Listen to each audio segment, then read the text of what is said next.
Do men need therapy? I wonder. I am of the belief that any human, regardless of gender, could probably benefit from some psychotherapy. And let's give credit where credit is due. Freud was a man, so the founder of psychotherapy was a man. In this video, we will be talking about common barriers to entry. Why is it hard for men to enter the talk therapy space? What are some unhealthy coping skills that I see predominantly among male clients? And what are the issues that I treat that primarily impact the male population? So, common barriers to entry. The first one is the permission to have emotion and how others respond to that emotion. There is a huge difference in the socialization of genders, particularly in the US. So, if we look at the female experience of a breakup versus a male experience of a breakup, they're really different. A female is allowed to express all of her emotions. I'm angry, I'm sad, I'm grieving, I'm confused, I'm frustrated. Why did this relationship end? She has a nice social support system who is very ready to step in and help if and when this happens. Her girlfriends, her sister, her mom, whoever is going to be texting her, checking in. How are you doing? How are you feeling today? They're going to plan all the girls' nights. Let's go on a trip together to make sure, you have all the space to process this. And then they're going to be ready, available, and willing to listen when she does need to process. A month after the breakup, she can still call someone and be like, oh, I just need to talk about this. If a man is going through a breakup, he might express his emotions a little bit. Um, he's definitely not going to have the wide array of expression that a woman does. And his peer support system may step in a little bit and just kind of say, hey, man, you doing okay? And that's about it. And then society and everybody else, including himself perhaps, is going to tell him, suck it up, get over it, move on, deal with it. So there is an overall ignoring or dismissing of male pain and suffering, and an overall validation of female pain and suffering. The second barrier to entry is needing to ask for help. Males are problem solvers. They are independent. They don't ask for help. I am in charge of my life and I know how to solve my problems. So for me to need help with something, to have to go outside of myself to solve this problem, feels like I'm already failing. So male clients entering the therapy room are already kind of in a defeated place that, gosh, why couldn't I solve this problem for myself? The final challenge of talk therapy for men is finding a male therapist. I, of course, work with lots of male clients, but I have to always acknowledge I'm a woman. I will never know what the unique experience of being a man in this country is. I will never know the pressure of being a provider for my household. The talk therapy space can be intimidating because it feels like a very female dominated space. And then men have lots of coping skills that usually backfire. These coping skills are created in response to the lack of permission society gives men to express and process their feelings, and they are harmful to men. So the majority of coping skills for men are isolation, numbing, or dissociating. Men are going to self-isolate. They're not going to talk about their emotions with other people. It's an experience that is only within them. So when we hear words like the male loneliness epidemic, that's not a surprising phrase to me because men are taught you don't have permission to express emotion anywhere but alone. And even then, it's probably not happening.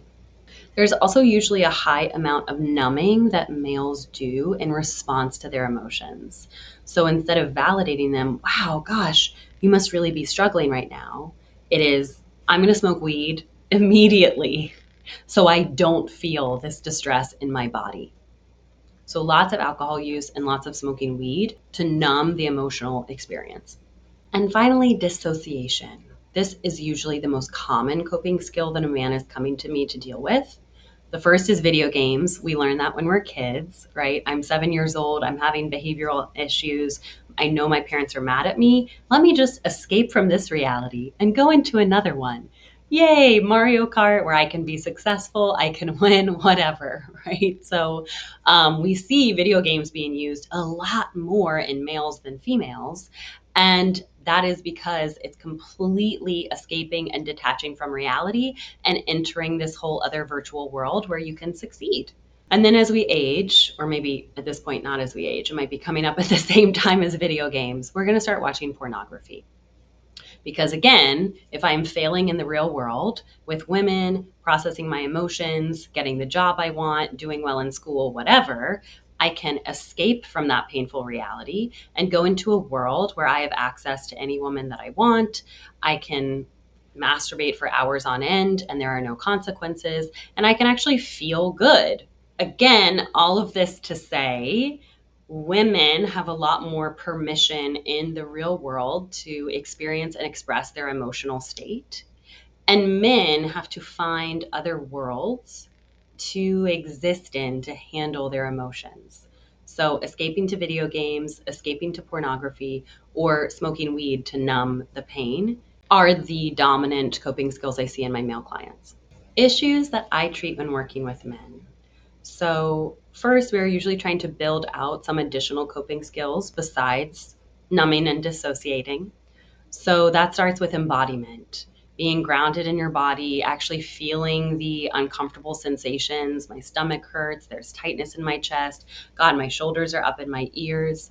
I want to make a fist with my hand, whatever that is. So, first, it's really starting to notice those body sensations that you have been experiencing all your life. You just have never really acknowledged them because no one taught you how. Then we're going to be building out additional coping skills that might be healthier than just escaping and dissociating. So, video games can be a choice sometimes. Is there a different choice you want to make? Do you want to go for a bike ride? Do you want to have a glass of water? Do you want to read a book, right?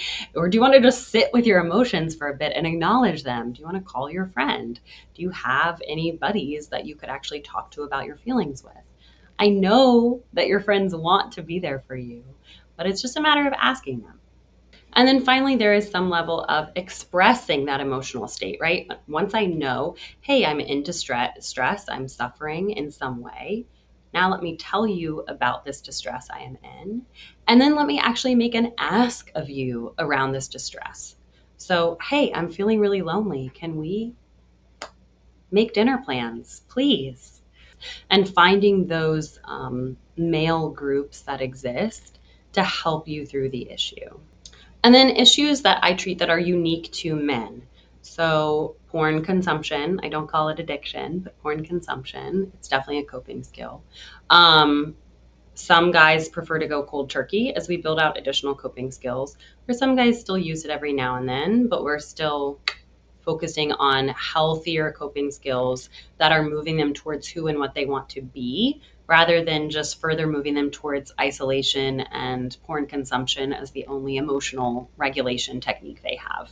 Erectile dysfunction is another issue that I work with men on. Sometimes it's due to too much porn consumption. So, with a real female, there is some difficulty there. Sometimes it's psychological, performance anxiety stuff, or sometimes it might be physiological. So, erectile dysfunction is an example of a presenting problem that needs a multi system approach. So, your urologist or your PCP might be helping us to treat this issue. And both of these issues, whether it's erectile dysfunction or porn consumption, come with a lot of stigma attached to them. We know statistically so many people consume porn, and we also know statistically lots of men struggle with erectile dysfunction, and yet it can feel like you are the only one dealing with this issue. So if you are a man and you are considering talk therapy, please don't use ChatGPT. Please actually reach out to a licensed professional. It might be difficult, it might be uncomfortable. It's uncomfortable to do things outside of our nature, but I promise there will be some benefit.